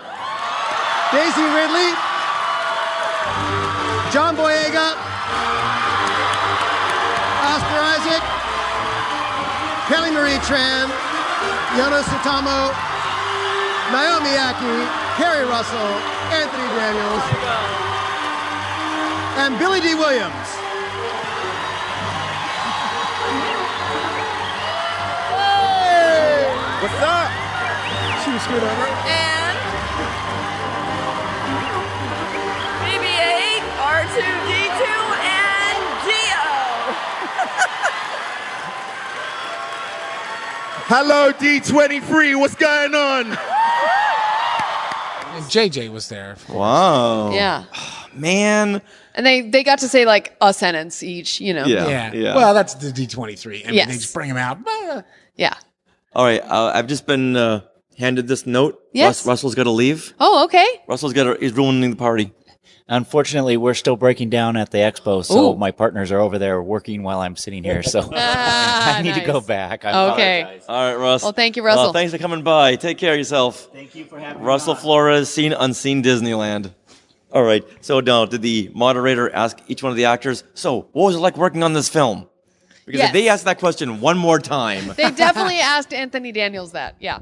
And They asked- and Billy D. Williams. They had a great time. They asked everyone that same question. What was it like working on this film? Yeah. But Anthony Daniels did say, I can't believe this story is ending. But what an ending. There you That have was it. a very nice recreation, too. Well, thank Sounded you. just like him. Yeah. Yes. Yeah. Close your eyes. You'd think it was Anthony sitting right next to me. Yeah. All right. So that's the Rise of Skywalker portion. Do we want to go over anything else in that panel? Well, Like tell us the Marvel? highlights from that panel. Okay, so I'll tell you just a few highlights and let's go to the Marvel. And one of the cool things about that was that we got the release date for Black Panther 2. And that is going to be May 6th, 2022. Just so you know. And so then they introduced the Eternals, which is coming much sooner. That's next year, I think, the Eternals. Yeah. November. So there's new Eternals, like even with this whole big cast, which includes Salma Hayek and Richard Madden and Kumail and Leah McHugh and Don Lee and Angelina Jolie and Brian Tyree Henry. There's also new Eternals were announced, Gemma Chan and Kit Harington. Right Yeah. from Game of Thrones. Exactly. Jon Snow. Yeah. Gemma Chan will now be two different people in the Marvel universe. Oh, what is she? She was oh, in Captain Marvel. She Captain was Marvel. blue. That's right. Okay, so, and we got pictures of their costumes, which I think, Richard, you'd be very happy because they're kind of streamlined armor, but they're like, each of them are different colors, kind of like Power Rangers. A little bit. All right, I'm sold. Yeah. I'm sold. So that looked fun. And we got footage of Black Widow. But one of the most exciting parts of that panel was Jungle Cruise. Woo! Oh, Joey, did you see some of this footage? No, well, I always have, I don't know. This is what I was looking forward to the most if Okay. I was able to go to this panel, other than Star Wars, of course. Yes. But since they announced this movie, I was always excited. When they announced Dwayne Johnson and Emily Blunt were in it, yes, then I was like, okay, this has got to happen. Okay. So even though, the movie actually got bumped a year to next year, but I knew this was going to be one of the highlights for actually Walt Disney Studios. Okay. And just the fact that, I mean, it's a beloved ride. It looks like they're going back to like how the ride was originally thought of, from in the African 30s. Queen. Yeah, African Queen. Yep. And everything they've shown behind the scenes before this has been, it's like, all right, this is like from The Rock, like a love letter to Walt Disney from what they've shown. Yeah. So I'm really excited for it. And I'm hoping this might set a new trend of maybe if it's a hit, slowing down on the live action remakes and maybe like, okay, now Doing some new stuff. Well, yeah, this movie will be hit. So let's finally do Guillermo del Toro's Haunted Mansion. Ah. And then they've also had a really good comic run. They had a Big Thunderbound comic series, which I think could be a good movie, a good Western. So, I mean, I think there's a lot riding on this Super film. fun. And Okay. Plus, series. Well, they're making a big deal about it because at the panel itself, I think this was one of the biggest productions that they did because they came on stage and talked about Jungle Cruise, but then a Jungle Cruise ship rolled across the stage, and who's on top of it? Dwayne Johnson. Of course. So He wasn't carrying it? Oh, he was no, but he's like the star power of this man. Like he was on that, he was like, yeah, and he like came to the middle of the room with the Jungle Cruise like skipper ship. I don't know what they're called. And then he jumped off it, like it was running down the aisles, giving everyone high fives. He ran around man. and he came back up on stage. How you doing, D23? It was amazing. And yeah. And he said that we wanted to make a movie that was big, epic, has romance, and most importantly, has me. Yeah, of course. So then... Future legend, Dwayne Johnson. Exactly. So then they Yeah. showed a Jungle Cruise trailer, which was, I mean, is very reminiscent of Romancing the Stone and Indiana Jones and the African Queen. And it was Dwayne Johnson really... like his story, you know, like he's kind of a down on his luck skipper, and he hears a knock on the door, and it's a woman's voice, Emily Blunt, and she's like, hey, do you know, he's like trying to get money. I think he did bad in gambling or something, and so he hears a knock on the door of his office, and he's like, oh, not a good time, and she's like, I have money. He's like, okay, and he opens the door. That sounds like the first episode of Tailspin. Yeah, okay. Yeah, so that's what happens. And so Dwayne Johnson was like, yes, and it's a great film with, you know, men who have to save the day. Oh, Listen to this. Yeah, so it's really funny. Oh, he goes, okay, yeah. So Dwayne said after that trailer, we made a movie where the big heroic guy saves the girl. And all of a sudden we hear some honks, and Emily Blunt comes in on a little vehicle, like a little setup, and she's like, now wait a minute. So they showed another Jungle Cruise trailer, which was her side of the story. Oh, that's awesome. And so it follows her. She's like an archaeologist that's looking for some artifact that's supposed to have some mystical qualities. Mystical properties, exactly. Didn't John Hughes do this with He Said, She Said? I don't, well, it's kind of romancing, whatever. It's all of these movies. And so there's all these cool things that happen in the trailer that is very reminiscent of the ride. You know, so you see the backside of water. Yeah. You see like snakes. Yeah, you see snakes. Yeah, you see like them with some natives, you know, who are dancing. Well, Trader Sam's supposed to be in the movie. Oh, cool. That has been no, I think confirmed. they showed him at the end. Boat full of skulls. Yeah. Yeah, they showed like some guy with like it was A really gorilla with cute. a rifle pointed out in his eye. Yeah. So yeah, basically they reiterated what you said, Joey, which is that they're very aware of how important this ride is to the legacy of Walt Disney and just everyone who loves the ride. And they're honored and excited to bring this movie to life. And the whole tagline is, it's the adventure of a lifetime. Now, I love it when they bring these rides to life on the big screen. Mhm. I just love that. Yeah. That was a big highlight of that panel, I would say. Yeah, I was excited from not seeing it. So yeah, I can imagine just being in there. Yeah. At the Haunted Mansion panel, we asked them, when's this Haunted Mansion movie coming out by Guillermo del Toro? Yeah, that ain't gonna happen. That ain't gonna happen. Yeah. But you know what? If it takes so long to put out a great Haunted Mansion movie, I'm all for it. Exactly. But until then, we have the Eddie Murphy. Hello? Anyone still there? And like Hello? I said, if Jungle Cruise does well, they might want them to redo another ride or something. Yeah, I hope so. Yeah. I'd be happy with the Jungle Cruise series too. Yeah. Oh, I'm sure they'll do more than one if it makes money. Right. All right. Give us one more highlight from this. Well, before we do that, Oh. I have to go. Okay. All right, Chris. Well, thank you for Well, joining Chris us. Marino, thank you very much for coming over and sharing your thoughts. Thank you. I can't wait to hear the rest of it. Yeah. Oh, it's gonna be gold. All right. Thank you guys. All right. Take care of yourself. Yeah. Oh, awesome. Joey, you never met Chris? Facebook friends for about 2.5 years, I think. Oh, Brought Skywalkers are brought coming together, together. yeah, by Skywalking through Neverland. Oh, so next time we do a recap, you can say that you met Joey right on this spot right here. Right here. For future By Salon recordings. 7. When we do this next year at Star Wars Celebration. 1 year from now. All right, so give us a quick rundown of another highlight. Okay, there's two more I would say, and I'll just do one quick. Frozen 2, they closed it with that. And Wait, this is going to be a Frozen 2? Did the first one do well? yes, it did. So Idina Menzel, Kristen Bell, Jonathan Groff, and Josh Gad sang a song called Some Things Never Change. And it was a beautiful, like, 4-part harmony a beautiful song. So they sang that at the end. So Frozen 2, and of course that was like the big closer of the show. And we got posters for Frozen 2 and for Rise of Skywalker. But I want to just mention one other thing, and that is a film called Onward, which will be Disney animation. And it's about these two elf brothers. And it's like this fairy tale land that has fallen on hard times. So like the unicorns eat the trash and stuff like that. The unicorns are the trash pandas of this universe. No. Yeah. And what's funny about this is that the voices, Julia Louis-Dreyfus voices their mom, and their dad has died.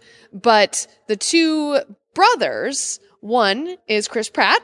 Oh, Star-Lord. Yep. And then the other is Tom Holland. Spider-Man. Tom Holland. Yeah.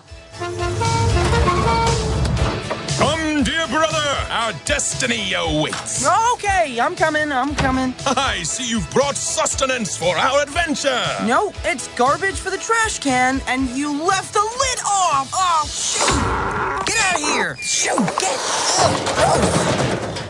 Ugh, unicorns.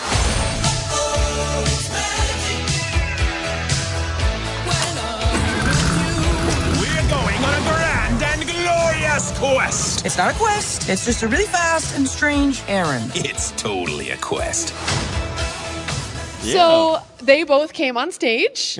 Oh, nice. And that was incredible. Sony said, we're keeping Spider-Man, but Disney said, but we're keeping Tom Holland. Nice. These are Exactly. Yeah. So, and when Tom Holland, it was his turn to speak, everyone in the audience was clapping and, giving him much, much support. You could tell, everyone in the room was very aware of what had just happened. Did he have any reaction? Yes. What he said was, all right, guys, well, it's been a crazy week, but I love you 3,000. Oh. Yeah. And it just got us all in the gut. He's hanging on to the MCU. Yeah. Yeah, exactly.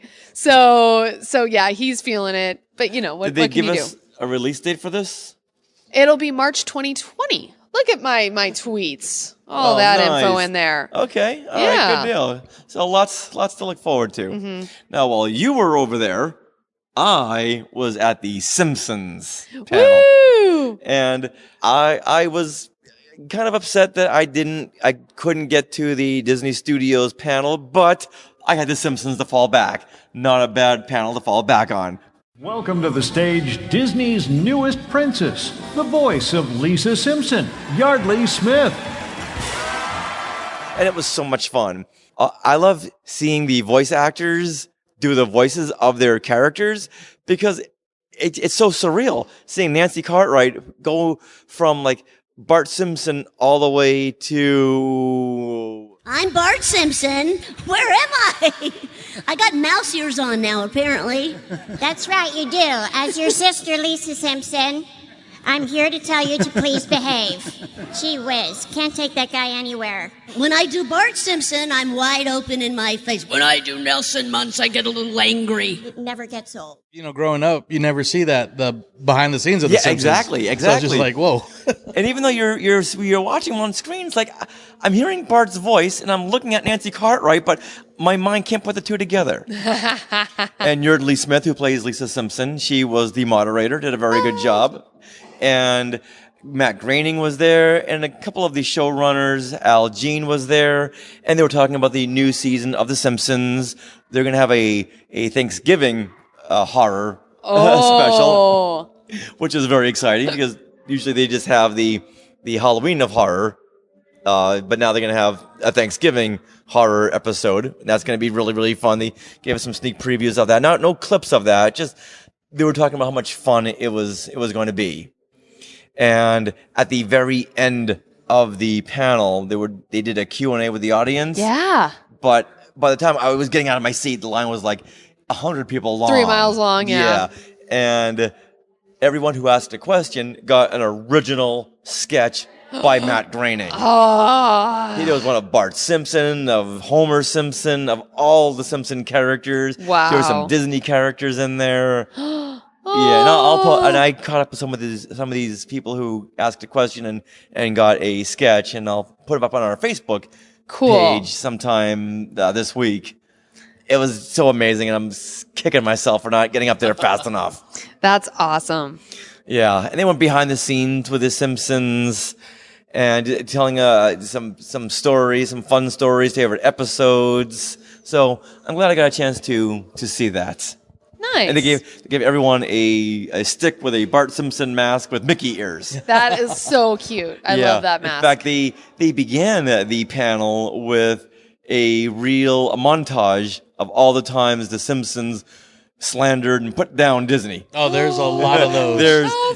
That was like a 10-minute clip. Yeah, there's a lot of those. There was a lot of times, especially a lot of times when each Simpson character would say, "Oh, well, Beat's working for Disney." Yeah. Chapter 2019. Oh my God! Now, I saw people walking around with Simpsons posters. Was that from something different, or Yeah, it must have been something different? It was today, so it was like a silhouette of the family, and I think Bart and Lisa had ears, but it was just a silhouette. Behind them was fireworks. Then at the end was a silhouette of Tinkerbell. Oh, no, they did not give those away. Oh, okay. I think that must have been one of the giveaways. Were they signed? Oh, might have been. I think there was a signing with them. That's cool. Yeah, I saw somebody with a poster when I was actually right after I saw you guys. Yeah. I'm like, I got to take a picture of your poster. That's awesome. Oh, one more thing about The Simpsons. Yeah. Every episode of the last 30 years will be available on Disney Plus. That's so if you want to catch up on The Simpsons, that's the place to do it. All right, Joey's showing us a picture of this poster. Yeah, they're all the silhouettes up front, kind of like Mystery Science Theater. Oh, looks like Bart's going to shoot a slingshot at Tinkerbell. And they're watching fireworks, and there's Tinkerbell, and yeah, Bart's got a slingshot. Bart, put that away. That is so cute. It's really interesting that Disney has acquired Fox, and so they have The Simpsons that are going to be on Disney Plus, and also National Geographic, which is part of Fox. And National Geographic Channel has a lot of shows. One of them is Brain Games with Keegan-Michael Key. And that looks super fun. We got to see a panel where it basically kind of showcases things that trick your brain or just how your brain works. So they would pit like males against females, like who can do this faster and test the theory out. I'm surprised they didn't bring out Gordon Ramsay. He's got his new show on National Geographic. Oh, no, but there is going to be another show. I don't think it's National Geographic, but it's The World According to Jeff Goldblum. Yeah. And that's going to be on Disney Plus, and that looks so kooky. I'm excited about that. Yeah, apparently he took over the National Geographic Instagram account today and was running all over D23. No, the Disney Plus Instagram account. Right. Yes, and that just was super running cool. all over the place being Jeff Goldblum. Yeah, it was awesome. Now, let's talk about the Haunted Mansion 50th anniversary panel, which I just loved. Oh, I couldn't wait to see this. This was one of my must-dos because I love the Haunted Mansion. Mm-hmm. And they began the panel with some experiments. Yeah. Some like Bill Nye experiments. So an Imagineer came up and said, "This is what we do in Imagineering. We experiment with things to see what we can do." Get to the good stuff. Yeah. So that was kind of weird. It was. But other than that, they had a reading of Extensio's. So it was Extensio's. It was a script for the Haunted Mansion a year before the Haunted Mansion actually opened. So it was this unheard script, and so there were some things that were still in place now, but there are some things that were different, and it was read by a granddaughter of Extensio. Yes, and also she read for the part of Madame Leota. Yes, indeed. And what's the name of the tightrope walker? Sally something. Sally Slater, I think I want to call her. Yeah, but it's Sally. And yeah, okay. Well, she was there. She was narrating it. Yeah, a woman dressed as Sally Slater. And then Uncle Deadly from the Muppets. Wow. And he was puppeteered. Nice. Like you could see the puppeteers. Yeah, there was two of them. Yeah. Because one has to do hands, right? And the other has to do his mouth and voice. He was there doing some creepy voices. I don't know why he was there. Yeah, but it was cool. It was really fun. Yeah. I love Muppets, and I love seeing Muppeteers at work. Yeah. Still don't know why he was there. No. But his name was Uncle Deadly, so he had to show up. Indeed. And yeah, that was about the last 15 minutes of that panel. It's definitely the highlight of that panel. Right. Just watching watching the two puppeteers working in sync. So if you could block out the Muppeteers and just watch him, you would think it was a real live Muppet there. Yes. The movements are so fluid. The head turns were impeccable. He's such a great character, too. And he's such a great character, yeah. And doing puppet shows ourselves, we're very discerning when it comes to puppeteering. So I just kept my eyes on him, and wow, I just learned so much just by watching that one performance. That was great. What else did they have? They had something else at that Haunted Mansion panel.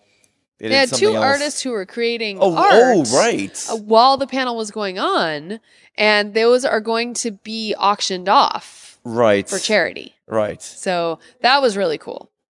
So that was, once again, a panel that I knew that we had to see. Yeah. You know, because this is the 50th anniversary of Haunted Mansion. We've gone to that gala. We had Jeff Bam on the show to celebrate the 50th anniversary of Haunted Mansion. So that's been on the brain.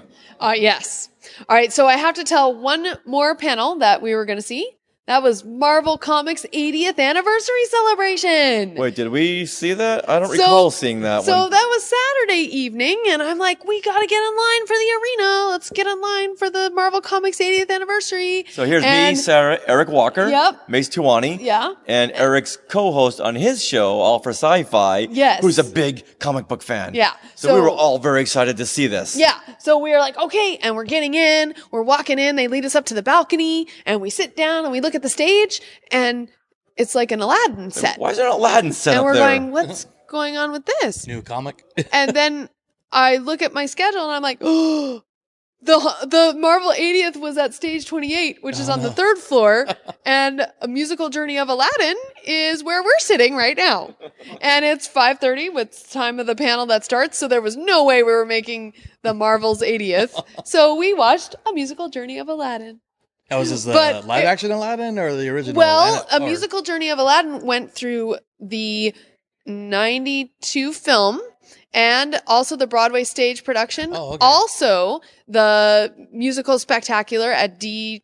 DCA, right. And then like action? A current version, the live action movie. And so it was fun. They brought people from each of those realms. So one of them, the main hosts was the voice of Jasmine and the voice of Aladdin from the movie. So from the original movie. Yeah.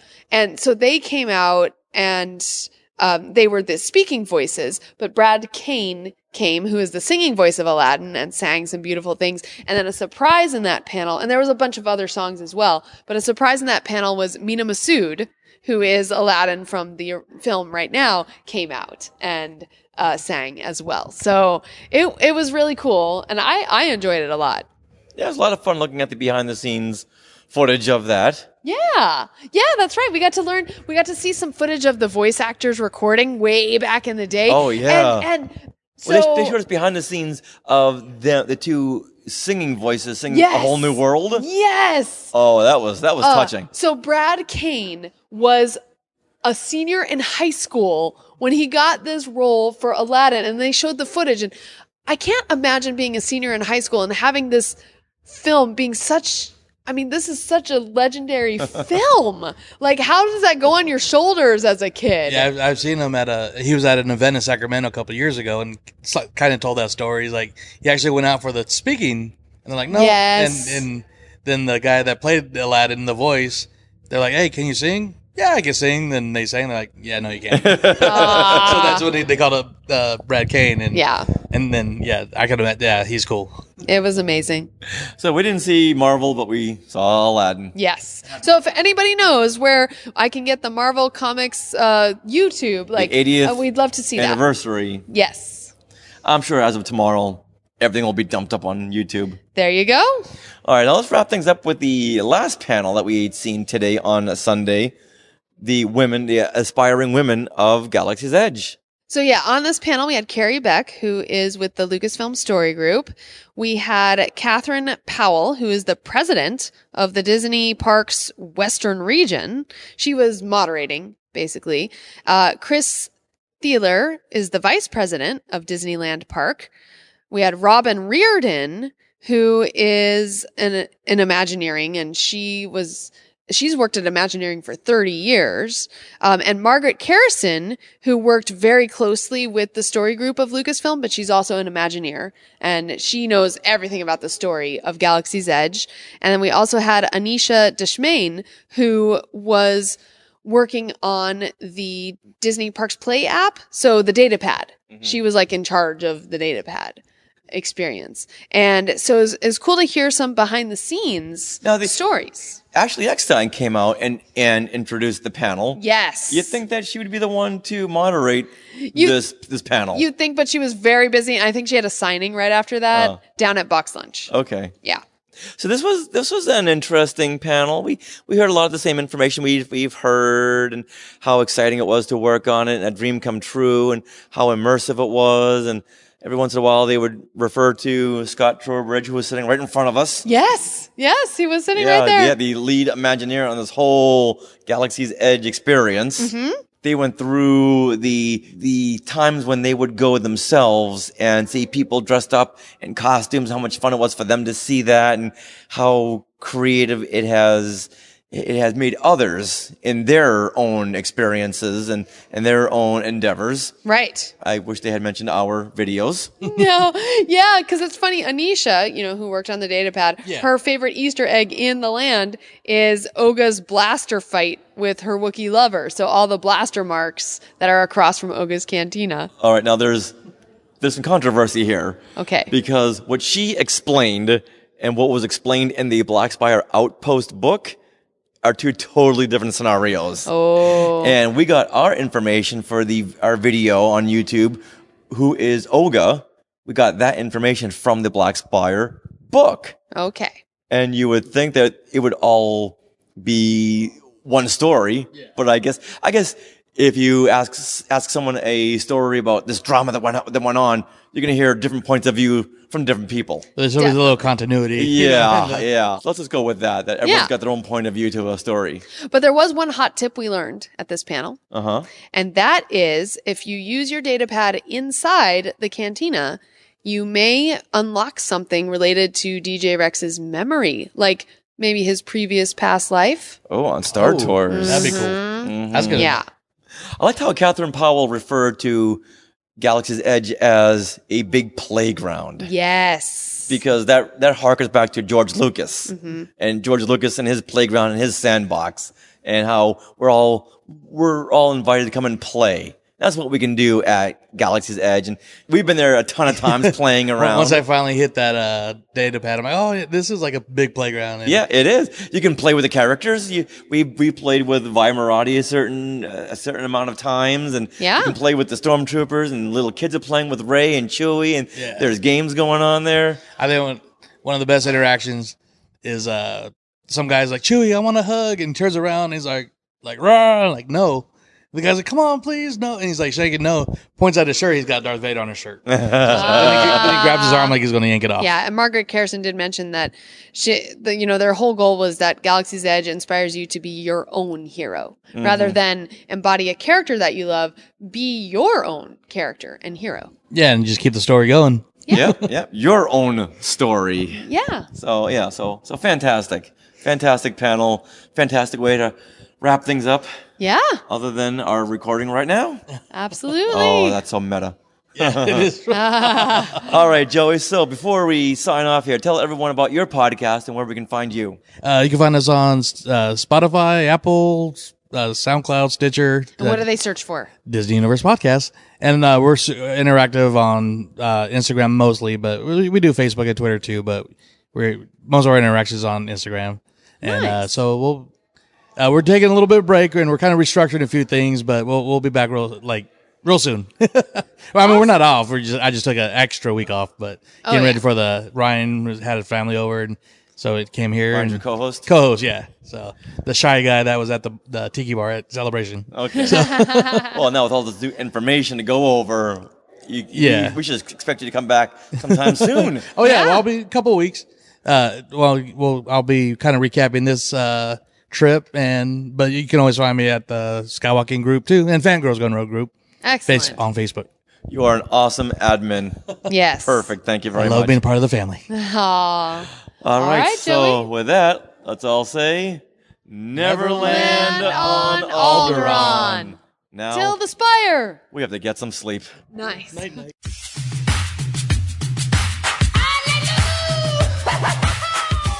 Hey, Skywalkers! This is Eric Walker, Star Wars First Mace, the OM, the original, and I'm here for a special announcement. For the first time ever, I'm making available the cast and the crew shirts from Caravan of Courage, the Ewok Adventure. This has never been released before, so here's your chance to go grab a part of Star Wars history. These shirts will only be available for a limited time, so go to ericwalkermusic.com for more details. And remember, never land on Alderaan, or the forest moon of Endor for that matter. Yep. Okay, Skywalkers. Well, we know that that's a lot of info to process right now, so we're going to end our D23 Expo recap part 1 right here. But next week, we're going to continue with interviews from the show floor. You're going to hear Imagineers from the Disney Parks booth that are explaining more about the Galactic Star Cruiser, Star Wars Hotel, and also Avengers Campus. We also spoke with the creative team behind the upcoming Vader Immortal, Episode 2, and also we spoke with National Geographic, and they are super excited to be joining the ranks of Disney. Coming next week on Skywalking Through Neverland. Well, that wraps up episode 258 of Skywalking Through Neverland. We'd like to thank Brett Nachman, Joey Pittman, Chris Marino, Russ Flores for coming on the show and sharing their D23 Expo experiences. We also want to thank all of you Skywalkers for coming over and introducing yourselves while at the convention and letting us know what you think of our show. Really makes a big difference when we hear from you firsthand. And we want to thank all of you SkyTubers for watching our live stream and everyone for watching our videos and listening to our shows. Thank you, and thank you very much. We'd also like to thank our sponsor, Small World Vacations. Are you thinking of a trip to Disney parks? You can fill out a Get a Quote form at smallworldvacations.com today. Their vacation planning service is free of charge, so check it out and make sure you tell them that Skywalking Through Neverland sent you. And as a reminder, we're always posting videos on YouTube. Now that the summer season is over, summer work season, we get to post more videos. Yes. Oh. Yeah, you can see all of our latest D23 videos at our YouTube channel. And stay tuned because we have so many more coming just this week. Really? More videos this week? Yep. More videos this week.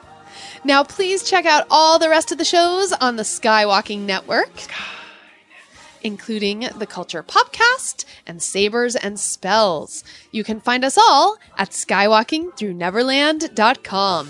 And a huge thank you for everyone who was part of the Skywalking Force. If you would like more Skywalking Through Neverland in your life, then check out skywalkingforce.com and help support our Skynet.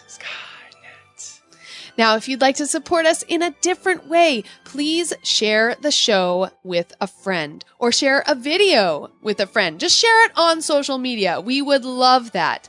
You can also head to our website, skywalkingthroughneverland.com, and go to the Support Us tab. There you will find links to Pozu shoes, Oppo suits, or TeePublic, and that will support us as well. And speaking of TeePublic, guess what, Sarah? You were talking earlier about doing a new Galaxy's Edge shirt when we visit Walt Disney World next month. Oh, well, that is on my list for September to finally do that design, because now it's not summer anymore. No. And now that Halloween's coming up and we have 2 Halloween Disney parties to go to at the parks, guess what, Skywalkers? There's going to be a whole new Halloween Skywalking shirt. Right, Sarah? I love how you're trying to do this. Has it worked in the past? Not really, but we'll see. You know what? Nothing ventured, nothing gained. All right, Skywalkers, if you want to find us on social media, we are at Skywalking Pod for Twitter and Instagram. You can join our Facebook group which is one of the most positive places on the internet. You can search Facebook for Skywalking Through Neverland group and request to join. You can also leave us a review on Apple Podcasts or Stitcher or anywhere you can find our podcast. Also on our Facebook page, you can do a little review right there, which is cool because I think that's a more visible way to find us. And Christopher Marino on YouTube, he just said yes, yes, yes, yes, yes about Sarah's brand new shirt coming soon. Indeed. Right, Sarah? Yes, yes. All right, good. I heard that. See, that's legally binding. All right, now stay tuned for bloopers and other fun conversational bits that didn't make it into the show right after these credits. And always remember... Neverland on Alderaan. Some imagination, huh?